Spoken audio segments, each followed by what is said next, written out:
Dans cette troisième partie du premier chapitre, nous allons traiter le cas de l'énergie d'un oscillateur harmonique simple. On considère dans cet exemple le cas d'un ressort et une masse en mouvement harmonique simple. Et en absence de toute force de frottement, le système est donc isolé.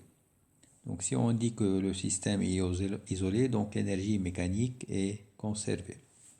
Calculons maintenant l'énergie cinétique du bloc. On sait que le mouvement du bloc M est donné par la relation A cosinus oméga t plus phi.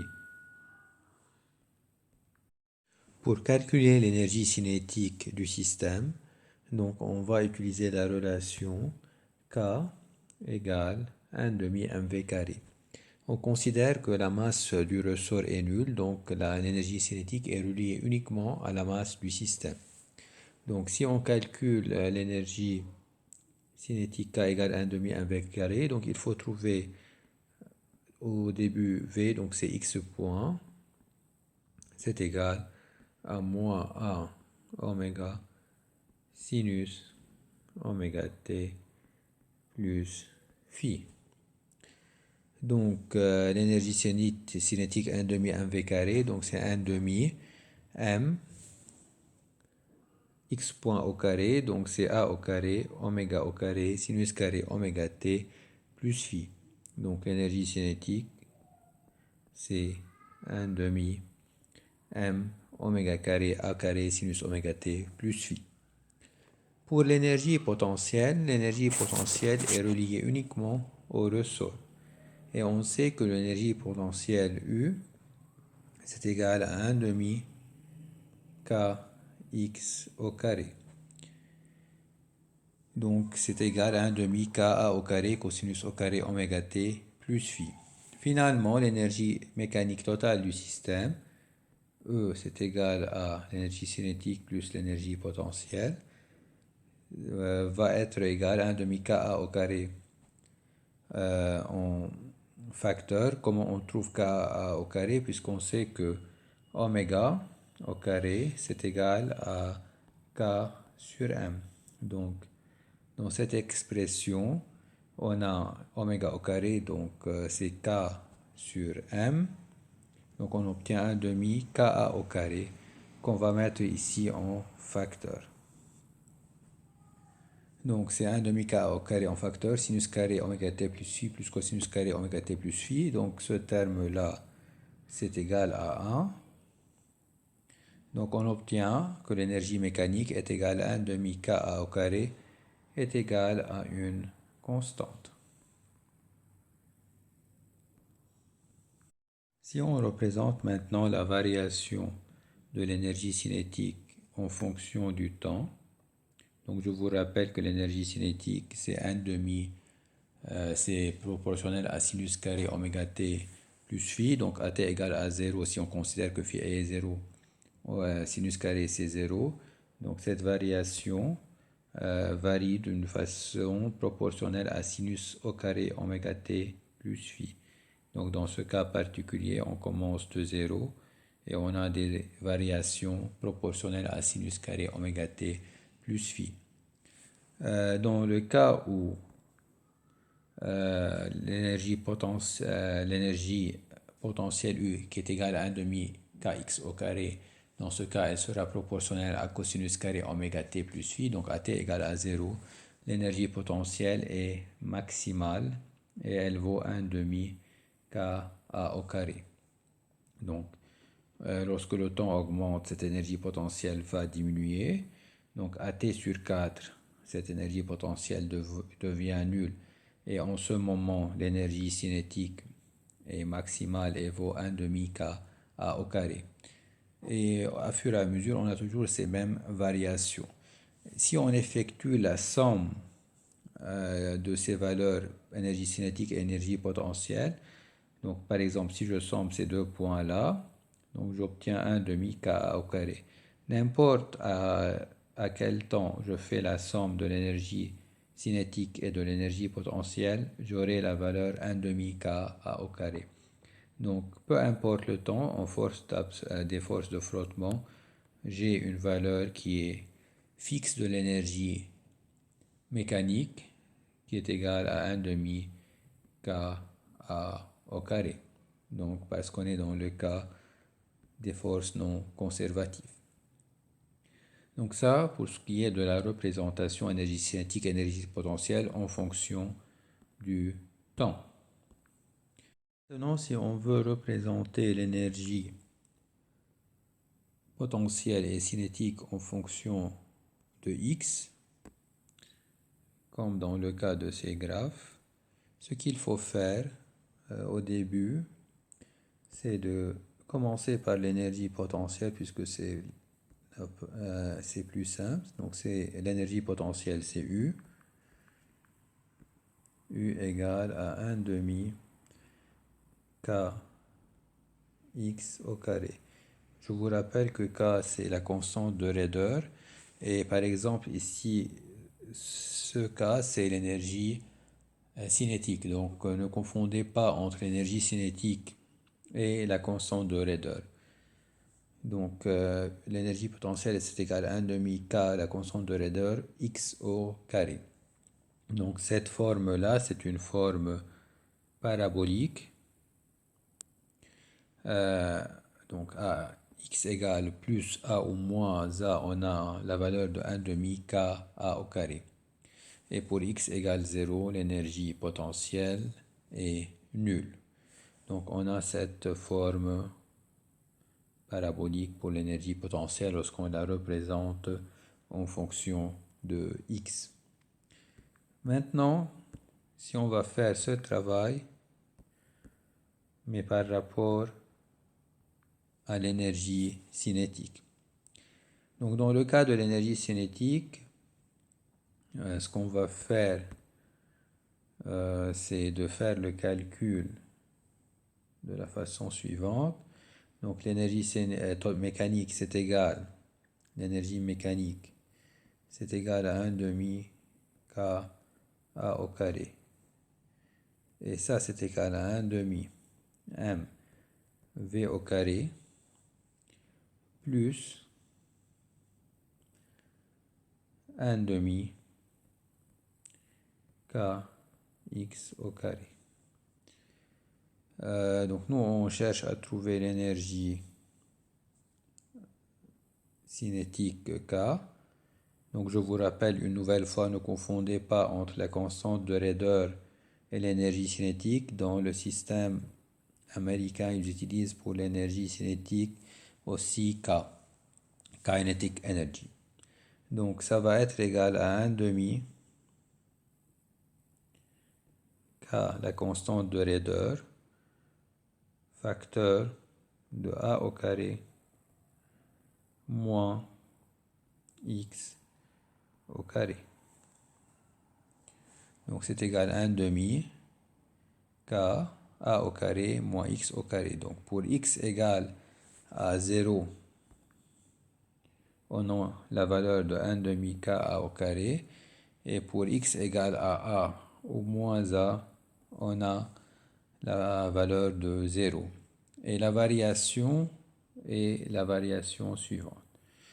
De sorte, à chaque fois que vous faites la somme de l'énergie cinétique et l'énergie potentielle à n'importe quelle position, vous aurez la valeur constante de 1 demi K A au carré. On explique maintenant le transparent précédent en faisant un peu de graphique. Donc si le bloc est à la position au point de retour plus A, donc à son extrémité, toute son énergie c'est une énergie potentielle. Et l'énergie mécanique, donc c'est égal à l'énergie potentielle. Une fois que ce bloc arrive à la position d'équilibre 0, il n'a plus d'énergie potentielle, elle est nulle, mais toute son énergie maintenant est une énergie cinétique, et toujours on a la même valeur de l'énergie potentielle qui est égale à 1 demi Ka au carré. Lorsque le bloc arrive à son point de retour moins A. Donc, de nouveau, sa vitesse est nulle, donc pas d'énergie cinétique. Toute son énergie est une énergie potentielle. L'énergie mécanique, c'est égal à 1 demi Ka au carré. C'est toujours la même énergie mécanique. Maintenant, lorsqu'on revient à la position x égale à 0, toute l'énergie est cinétique, pas d'énergie potentielle. Ainsi de suite. Fin de cette partie, donc on va prendre un petit exemple des forces, par exemple dans le cas des molécules. Ces forces ces forces qui unissent les atomes peuvent être modélisées comme s'il y avait des ressorts entre les atomes. Donc on peut dire qu'il existe des ressorts entre les atomes. Et si on fait le calcul de l'énergie potentielle d'une molécule, donc on voit cette forme-là. Et ce qui est ici en pointillé, c'est l'énergie potentielle dans le cas d'un oscillateur harmonique simple. Donc vous voyez qu'il existe une similitude à un certain degré entre l'énergie potentielle d'une molécule, donc qui est modélisée par des ressorts entre les différents atomes, et entre l'énergie d'un oscillateur harmonique simple. Donc ce n'est pas tout à fait la même valeur puisqu'il existe ici plusieurs ressorts. On va faire un petit exercice d'application pour mieux comprendre la variation des énergies cinétiques et potentielles dans le cas d'un oscillateur harmonique simple. On nous donne la position d'un bloc de masse 50 grammes attaché à l'extrémité d'un ressort horizontal de constante K égale 32 newtons par mètre. Donc on donne que cette position varie sous la forme A cosinus oméga t, avec A égale à 20 cm. Trouvez l'énergie cinétique et potentielle. L'énergie potentielle au temps t égale 0,2 fois la période. Donc on sait que la période t c'est égal à 2pi sur oméga. Et oméga égale à racine de k sur m. Donc c'est égal à racine de k 32 divisé par 50 fois 10 moins 3. Faites attention toujours aux unités, il faut qu'elles soient dans le système international. Donc on trouve que oméga égale à 25,3 radians par seconde. Donc T de pi sur oméga. Donc vous retrouvez que T égale à 0,25 secondes. Donc on doit trouver l'énergie cinétique et potentielle au temps T égale 0,2 fois 0,25. Donc débutons par l'énergie cinétique. Donc c'est égal à 1 demi mv au carré, donc c'est x point au carré. Donc c'est 1 demi m x point. Donc x point c'est égal à moins a oméga sinus oméga t, le tout au carré.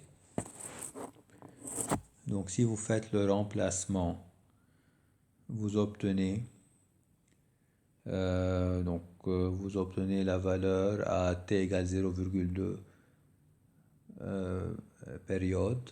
On aura la valeur de 0,58 joules. Pour l'énergie potentielle, donc là j'ai écrit EC pour l'énergie cinétique ou bien, suivant la notation du livre, c'est grand K. Pour l'énergie potentielle, donc c'est suivant la notation du livre, c'est U ou bien EP. C'est égal à 1 demi K, la constante de raideur, fois X au carré.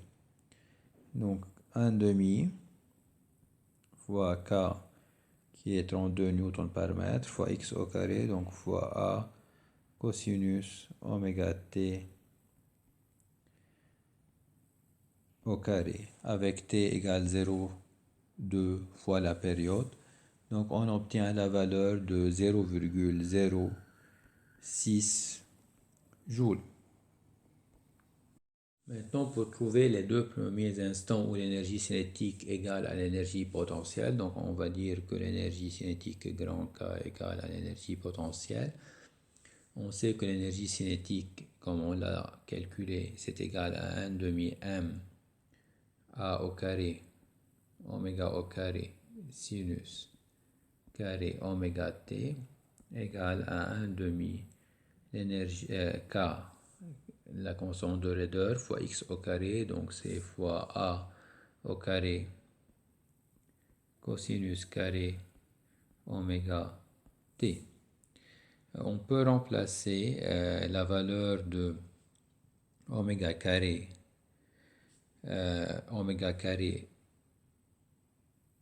fois m par k, parce qu'on sait que oméga au carré c'est égal à k sur m. Donc m oméga au carré c'est égal à k c'est la constante de raideur.